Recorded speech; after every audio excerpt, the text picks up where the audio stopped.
Монголын ядуурлын парадокс. Иргэддээ ирдэггүй эдийн засгийн өсөлт. Монголын эдийн засгийн статистик гайгүй сайн гардаг.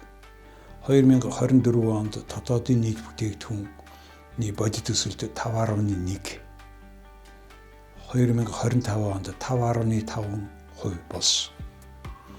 Нэг хүнд ногдох дотоодын нийт бүтээгдэхүүн 7,000 Америк долларт хүрч манай улс дээд дундаж орлоготой орны зэрэглэлд орсон.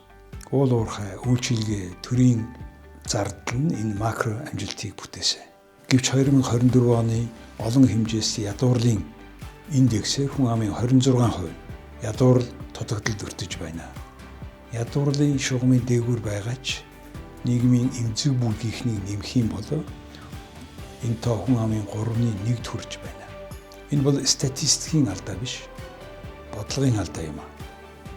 Өсөлтийн үр шимийг цөөнхөн хүртэж, олонх нь гадаадад сайн цалинхайн цагаачилж, төрд итгэл буурч, нийгмийн бухимдал нэмэгдсээр байна. Энэхүү илэрхий парадоксыг институцийн эдийн засагт суурилсан урамшууллын доголдлоор тайлбарлаж болно. Улс төрийн санхүүжилт ил тод бус байх үед нөөцийн хуваарлалт гажуудлуудыг үүсгэдэг. Гажуудуулдаг түрээс бий болдог. Үүний улмаас аж ахуйн нэгжүүд бүтээмжээр бос. Харин улс төрд нэвтрэх боломж хандлтаар өрсөлдөх. Хувийн хөрөнгө оруулалт болон ажлын байрны өсөлт саарч байдаг. Ийм тогтолцоонд эдийн засгийн өсөлт нь ядууралтай зэрэгцэн тийм орших боломжтой бөгөөд учир нь өсөлтийг өрхийн түвшинд хүртэл дамжуулах механизм бүтцийн хувьд сул байна. Ямар шалтгаантай вэ? Нэгдүгээр, татвар шинтгэлийн дарамт маш хүнд байна. Ажил олгогчийн төлж буй нийгмийн даатгалын шимтгэл хөгжингүй орнуудтай адилхан өндөр. Гэтэл тэднээс ирэмбээр бага цалингийн суурин дээр ногдож байгаа тул албан ёсны ажлын байр бий болгоход асар үнэтэй болжээ. Компанийн жижиг хэвээрээ үлдэж, эсвэл далд эдийн засагт шилжиж байна. Залуучууд ажилгүй, эсвэл гадагшаа гарч байна.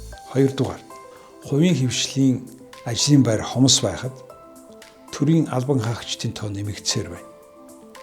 Олон хүн бизнес бий болгохын оронд намын гишүүн болж төрийн ажил горилж байна. Гуравдугаар, төрийн өмчт компаниуд 100 холд авж тэдний 3/1 нь алдагдaltaй ажиллаж төсвийг сорж хувийн хөрөнгө оруулалтыг шахаж байна. Эрчим хүчний үнийг татаасаар барьж байгаа нь хөрөнгө оруулалтыг дохио гажуудуулж төсвийн алдагдлыг нэмэгдүүлж байна. Дөрөвдүгээр, хамгийн ноцтой нь улс төрийн намын санхүүжилтийн нууцсаг байдал юм. Том хэмжээний илрээгүй хандив нь тендер, төсөл, орон сууцны болон бизнесийн хөнгөлөлттэй зээл төрийн ажлыг худалдаж авдаг болсон. Эрх мэдэл авилгаждаг, үнэмлэхгүй эрх мэдэл үнэмлэхгүй авилгаждаг гэдэг л болж байна. Намын хөрөнгө санхүүжилтэд нууц байснаар улс төр бизнесийн элитүүд төрийг өөрсдийн зорилгоор ашиглан шүүхийг гажуудуулснаар энгийн иргэд шударга ёсонд итгэхээ болж байна. Үр дүнд нь хувийн хвшлийн идэвх сул, ивент итгэлгийн улс төр, цагаачлал, тогтвортой ядуурд гэсэн чөтгөрийн тойрог үүсч байна. Эдийн засгийн хувьд эдгээрийг тусдаа асуудал гэж бус, харин нэгэнт цогц урамшууллын гажуудлын хавх гэж харж байна. Үүний механизм нь дараалсан гажуудлын хэлбэрээр илэрнэ. Улс төрийн санхүүжилтийн ил тод бус байдал нь түрээсийн хуваарлалтыг бий болгож, улмаар энэ зах зээлийн өрсөлдөөний тэгш байдлыг алдагдуулж, гажуудсан өрсөлдөөн нь аж ахуйн нэгжүүдийн бүтээмж өсөлтийг сааруулж, бизнесийн сул дорой динамик нь чанартай ажлын байр бий болгох боломжийг хязгаарлаж байгаа юм. Үр дүнд нь макро эдийн засгийн өсөлт ба өрхийн амьдралын чанарын хооронд бүтцийн холбоо тасалдаж, улмаар ядуурл тогтвортой хадгалагдах боллоо. Монголд нөөц баялаг, залуу хүн ам, өсөлтийн боломж бий. Гэвч засаглалын дээрх механизмаа засахгүй бол эдийн засгийн өсөлт тэгш бус байдлыг өдөөсөөр байх болно. Тэгэл яах вэ? Өнөөдрөөс эхлэх 3 тодорхой алхам байна.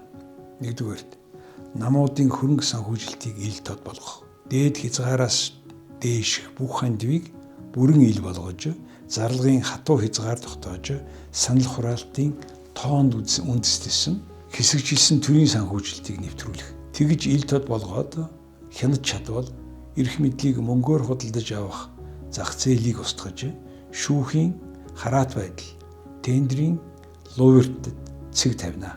2. Ажлын байр бий болгох дарамтыг бууруулах.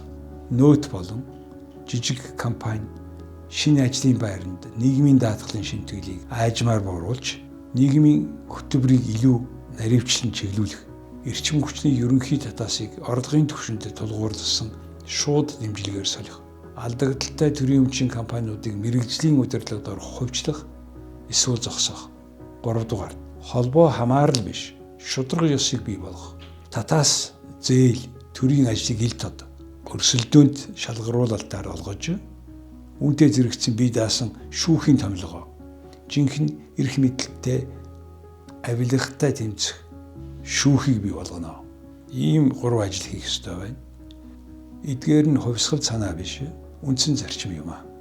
Монголд өсөлт туцандаа биш, өсөлтийг нэр төртэй, боломжтой амьдралд хөрвүүлэх институт тутаж байна. Нууц гэрээ, хамсаатнуудаа зориулсан татаасаар явж ирсэн хуучин замаа үргэлжлүүлэх үү? Эсвэл шударга өрсөлдөөний тогтолцоог бий болгож, намын дохтуй биш, хөдөлмөр, санаачлаг амжилтыг шийдэх үү? Сонголт бол тодорхой, ард түмүүнийг харж байна. Ирэх 10 жилд бүгдэд зориулсан, эсвэл цөөхөд зориулсан хөгжийг сонгох хэсгээ монголчууд бид өнөөдөр шийдэх цаг ирлээ.